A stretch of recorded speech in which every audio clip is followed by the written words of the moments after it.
Om Swastiastu. Selamat pagi semuanya. Perkenalkan saya Niwayan Safiti Satyawati dengan NIM 211303107. Pada kesempatan kali ini saya akan membahas soal pilihan ganda OSK tahun 2017 di bidang kimia. Untuk soal yang pertama yaitu di antara senyawa oksida nitrogen berikut ini yang mengandung 36,4% massa oksigen adalah. Baik, diketahui pada soal ini yaitu massa dari oksigen sebanyak 36,4%. Jadi untuk mencari massa nitrogen, kita kurangkan 100% kita kurangi 100% dengan massa oksigen sehingga didapat massa nitrogen itu 63,6%.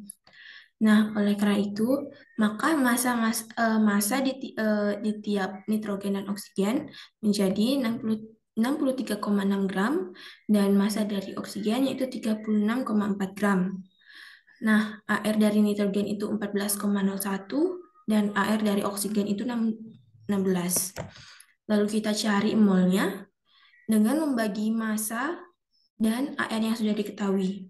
Sehingga didapatkan mol dari nitrogennya itu 4,540 dan mol dari oksigennya itu 2,275. Lalu eh, kita cari perbandingannya dengan membagi mol yang tadi dengan mol yang paling kecil, yaitu mol dari oksigen. Sehingga didapatkan perbandingan molnya itu 2:1, yang dimana dua dimiliki oleh nitrogen dan oksigen 1. Sehingga jawaban yang tepat untuk soal yang pertama ini adalah jawaban yang B. Selanjutnya untuk soal nomor 2, untuk mengoksidasi 25 gram cuplikan FeSO4 dengan MR 152 diperlukan 6,125 gram K2Cr2O7 dengan MR 294.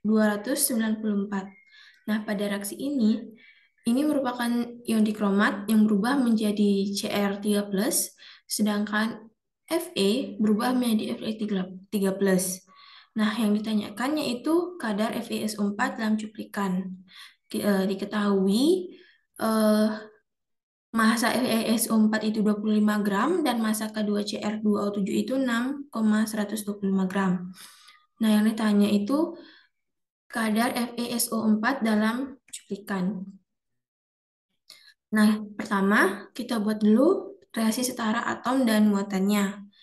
Nah, ini merupakan reaksi dari Fe dan Cr2O7.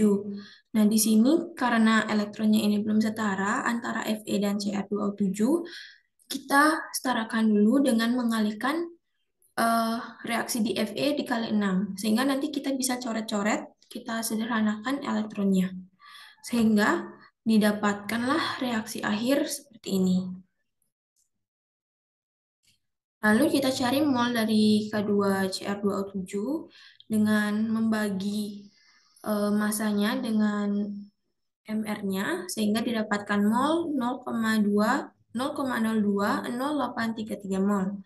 Dan untuk mencari mol FeSO4 kita bisa mengalihkan 6 dikali dengan jumlah mol yang sudah didapatkan dari K2Cr2O7 tadi, yaitu seperti ini. Sehingga setelah dikalkulasikan, didapatkan mol dari FeSO4 itu 0,25 mol.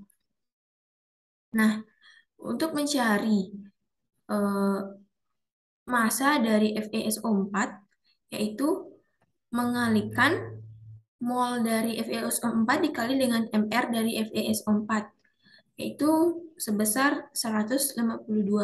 Sehingga didapatkan massa dari FeSO4 itu 19 gram. Nah, untuk menghitung kadar, kita bisa bagi massa dari FeSO4 dibagi dengan ini merupakan massa FeSO4 yang bereaksi ya. Massa FeSO4 yang bereaksi dibagi dengan massa FeSO4 yang diketahui tadi dikali 100%. Sehingga didapatkan kadar untuk FeSO4 dalam cuplikan itu sebesar 76%.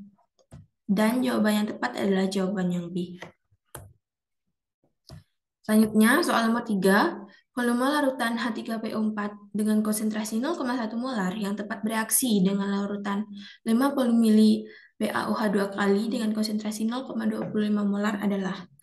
Nah, diketahui konsentrasi dari H3PO4 itu 0,1 molar, volume dari BaOH itu 50 mili, dan konsentrasi BaOH2 kali itu 0,25 molar. Dan yang ditanyakan volume larutan H3PO4 dengan konsentrasi 0,1 molar yang tepat bereaksi. Nah, yang pertama kita buat dulu reaksi setaranya, yaitu 2H3PO4 ditambah 3BaOH 2 kali menjadi Ba3PO4 2 kali ditambah 6H2O. Nah, lalu kita cari mol masing-masing dari H3PO4 dan BaOH2. Nah, untuk mencari molnya bisa kita gunakan rumus dari volume dikali molar, yaitu kita ketahui tadi BaOH2 kali sudah diketahui sehingga didapatkan jumlah molnya itu 12,5. Nah, untuk mencari mol dari H3PO4 ini kita bisa gunakan perbandingan dari koefisiennya, koefisien reaksi, yaitu koefisien dari H3PO4 dibagi koefisien dari BaOH2 dikali dengan mol BaOH2 kali yang sudah diketahui tadi. Sehingga didapatkan hasil mol untuk H3PO4 itu 8,33 mol. Nah, selanjutnya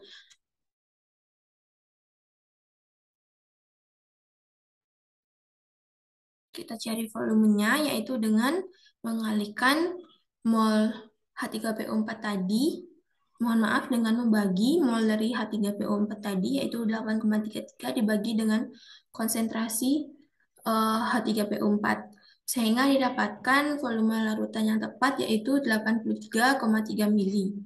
Dan jawaban yang tepat adalah jawaban yang B. Selanjutnya untuk soal nomor 4, dikatakan konfigurasi elektron berikut yang menunjukkan unsur logam adalah.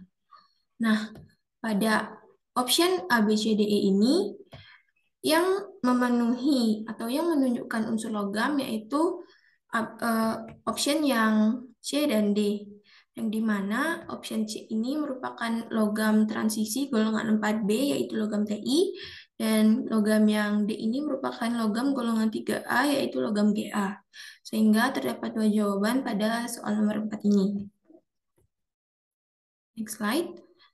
Struktur Lewis berikut ini, yaitu dari gambar struktur NO2 adalah representasi dari. Jawabannya yaitu B, NO2+. Nah, pertama kita cari dulu muatan formal dari struktur ini. Karena O itu merupakan golongan 6A, sehingga elektron valensi dari O itu 6.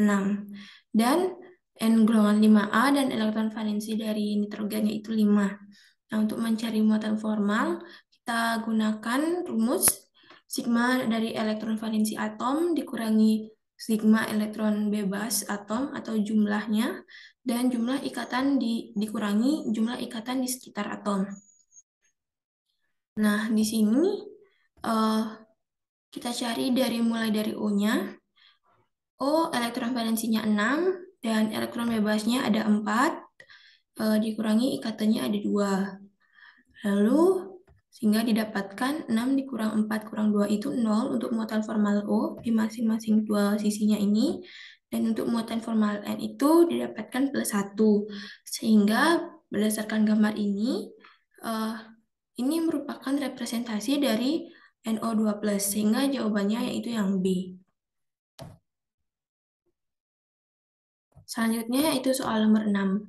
Nah, di antara senyawa alkana berikut ini yang mempunyai interaksi van der Waals yang paling tinggi adalah, nah, di antara senyawa alkana ini yang memiliki interaksi van der Waals adalah option yang C. Nah, gaya van der Waals ini memiliki titik didih yang sangat rendah. Meskipun gaya van der Waals bersifat permanen dan lebih kuat dari gaya London, namun seiring bertambahnya massa molekular relatif suatu senyawa atau jumlah atom C yang berada dalam senyawa hidrokarbon itu meningkat, maka ikatannya semakin kuat dan titik didihnya pun meningkat. Jadi jawaban yang tepat untuk soal nomor 6 ini yaitu jawaban yang C. Selanjutnya untuk soal nomor 7, jika NaBr larut dalam air, maka jenis gaya antar molekul yang harus diputuskan adalah, nah, agar NaBr ini dapat larut dalam air, maka yang harus diputuskan adalah gaya ion-ion dari NaBr dan gaya ikatan hidrogen dalam air. Nah, NaBr ini berikatan dengan ion yang akan tersolvasi dalam air sehingga air harus menyediakan ruang solvasi ion Na+ dan ion Br- yang ukurannya cukup besar. Nah, penyediaan ruang solvasi ini solvasi untuk ion-ion ini tentu saja harus memutuskan ikatan hidrogen yang ada di antara molekul air. Oleh sebab itu, jawaban yang tepat untuk soal nomor 7 ini adalah jawaban yang B, yaitu gaya ion-ion dan gaya ikatan hidrogen. Selanjutnya, soal nomor 8. Di antara teknik-teknik berikut ini yang tidak dapat digunakan untuk menghitung entalpi reaksi adalah jawaban yang tepat, yaitu jawaban yang B ya, menggunakan titik lelah reaktan dan produk. Nah, kenapa? Karena titik lelah itu bukanlah hasil dari reaksi kimia, melainkan perubahan fisik, sehingga tidak dapat digunakan dalam penentuan entalpi reaksi. Sehingga jawaban yang tepat untuk soal yang nomor 8 ini yaitu jawaban yang B. Selanjutnya itu soal nomor 9.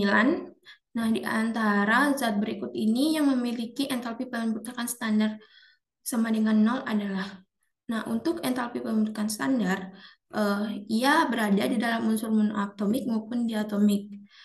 Tidak ada pada senyawa yang dimana pada zat yang sudah disampaikan di sini yang memiliki entalpi pembentukan standar sama dengan 0 adalah zat yang nomor 2 dan yang nomor 4, yaitu Na dan F2. Sehingga jawaban yang tepat yaitu jawaban yang C. Selanjutnya, soal nomor 10, jika dikatakan data energi ikatan sebagai berikut ini, diketahui yaitu data energi ikatan untuk H sama dengan 43,6 kJ per mol, O 142 kJ per mol, dan O rangkap 2 499 kJ per mol, dan OH 460 kJ per mol, dan ditanyakan entalpi pembentukan dari peroksida atau H2O2 adalah. Nah, untuk itu kita gambarkan dulu reaksi pembentukan hidrogen peroksida. Nah, ini merupakan gambar dari reaksi pembentukan hidrogen peroksida. Nah, lalu kita untuk mencari entalpi pembentukan dengan rumus energi ikatan, kita langsung saja mengurangi reaksi yang berada di sebelah kiri, energi ikatan yang berada di sebelah kiri atau reaksi dikurang dengan energi ikatan yang berada di sebelah kanan, yaitu hasil reaksinya. Nah, berdasarkan soal yang sudah diketahui tadi, diketahui energi ikatan dari H ini 436, untuk O rangkap 2 itu 499, dan untuk peroksida yang ditanyakan.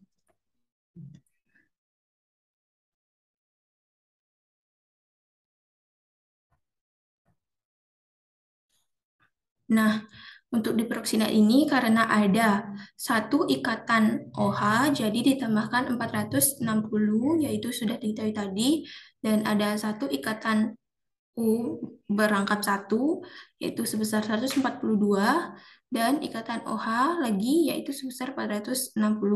Sehingga total ikatan yang berada di sebelah kiri ini menjadi 1062, dan yang di sebelah kiri ini setelah ditotalkan menjadi 935. Lalu kita kurangkan antara sebelah kiri, total energi ikatan sebelah kiri dengan sebelah kanan, sehingga didapatkan hasil 127 kilojoule. Sehingga jawaban yang tepat untuk soal nomor 10 ini yaitu jawaban yang A. Nah, selanjutnya untuk soal nomor 11, Di antara padatan berikut ini, yang memiliki interaksi antar molekul hanya melalui gaya van der Waals adalah, nah, interaksi paling lemah itu dimiliki oleh senyawa-senyawa nonpolar yang disebut dengan gaya loner. Nah, pada senyawa di atas ada dua senyawa nonpolar yaitu CO2 dan SiO2. Nah, sehingga padatan yang memiliki interaksi antar molekul yang melalui gaya van der Waals adalah CO2 dan SiO2. Nah, di sini terdapat dua jawaban, yaitu jawaban yang A dan yang B. Nah, selanjutnya untuk soal nomor 12 ini, jika tekanan osmotik darah adalah 7,65 atm pada suhu 37 derajat Celcius, maka massa glukosa C6H12O6 dengan massa molar 180 yang dibutuhkan untuk membuat 1 liter larutan injeksi intravenus yang tekanan osmotiknya sama dengan tekanan osmotik darah adalah.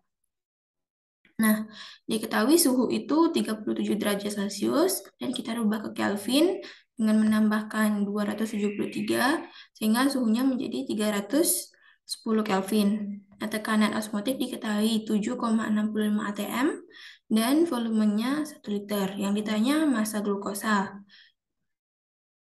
Lalu kita masukkan ke rumus ini, tekanan osmotik sama dengan M dikali R dikali T. Nah, M ini molaritasnya, R tetapannya, dan T suhunya. Nah, diberitahukan tadi bahwa tekanan osmotiknya sama dengan tekanan osmotik darah, sehingga kita gunakan tekanan osmotik di sini yaitu 7,65 atm. Kita cari molarnya dikali dengan R sudah diketahui 0,0825 dan dikali dengan suhunya yaitu ini tadi 310. Nah, selanjutnya kita kalkulasikan mendapatkan molaritasnya yaitu 0,30 mol atau 0,3 mol. Nah, mol per liter. Nah, untuk mencari mol glukosa kita bisa kalikan molaritas yang didapatkan tadi dikali dengan volume yaitu 1 liter yang sudah diketahui tadi. Nah, sehingga didapatkan mol glukosa itu 0,300 mol. Jadi, untuk mencari massa glukosa, kita tinggal mengalikan mol glukosa tadi dengan MR-nya glukosa, sehingga didapatkan hasil yaitu 54,06 gram massa dari glukosa. Nah, di antara option ini, jawaban yang paling mendekati yaitu jawaban yang B. Mohon maaf sebelumnya ada terdapat kesalahan tempat untuk abjad ini ya. Jawaban yang benar yang paling mendekati yaitu yang B, 56,0 gram. Selanjutnya untuk soal nomor 13, larutan aseton dibuat dengan cara melarutkan 0,50 mol aseton dengan tekanan 345 torr dalam 1 mol etanol pada suhu 25 derajat Celcius. Nah, fraksi mol aseton dalam fase uap di atas larutan tersebut adalah, sudah kita tulis diketahuinya, dan yang ditanya fraksi mol aseton dalam massa uap di atas larutan. Nah, kita cari dulu fraksi mol X di setiap larutannya, yaitu X untuk aseton 0,5 dibagi 0,5 ditambah 1000, sehingga didapatkan X aseton sepertiga. Dan untuk etanol, ya kita bisa lihat di sini didapatkan 2/3 X etanol. Lalu selanjutnya kita masuk ke rumus P larutan sama dengan P aseton ditambah P etanol. Nah, P larutan ini dicari dengan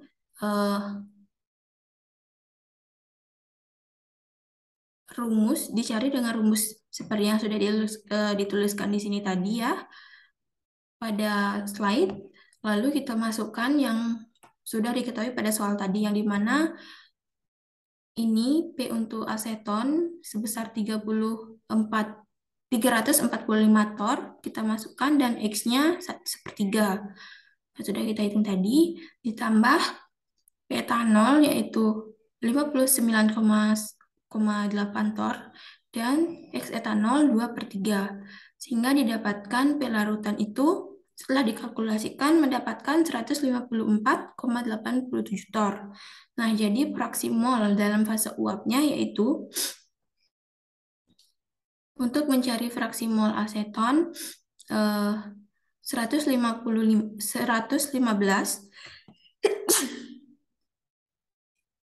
mohon maaf, 115 dibagi dengan P larutan yang sudah dicari tadi menghasilkan P aseton itu 0,74. Lalu untuk P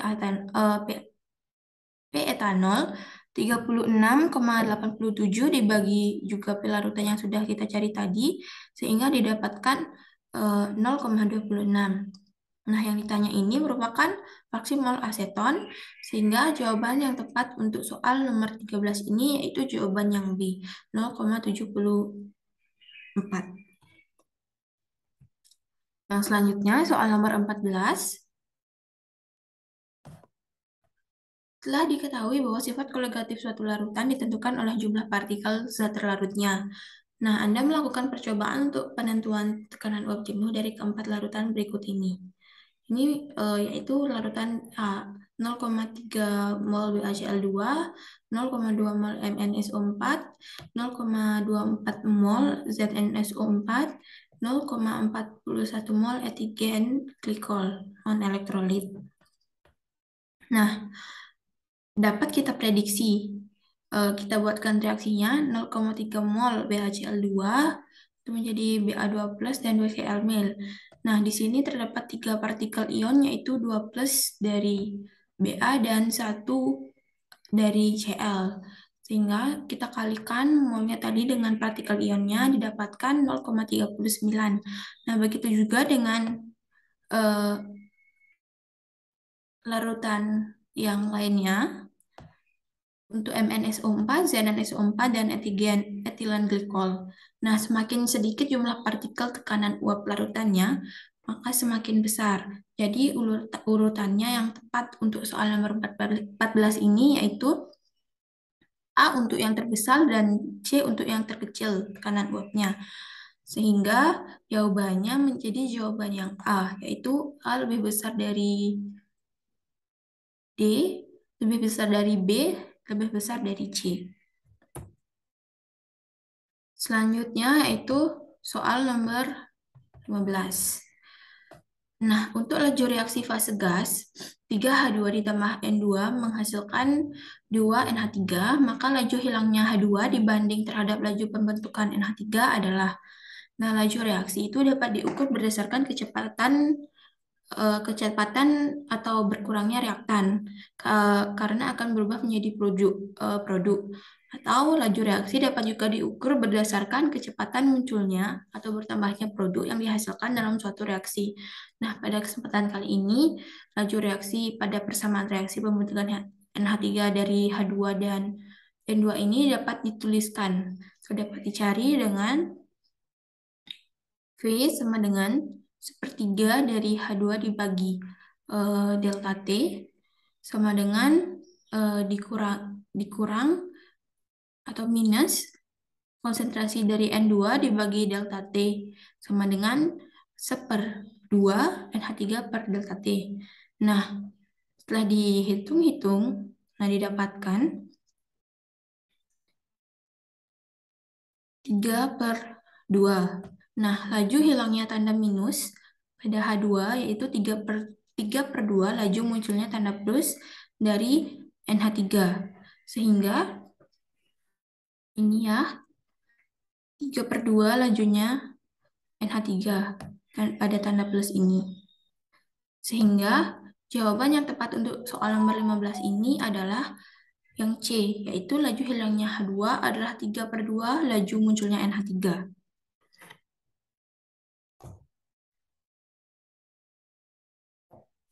Baik, sekian presentasi tadi, sekian pembahasan soal tadi.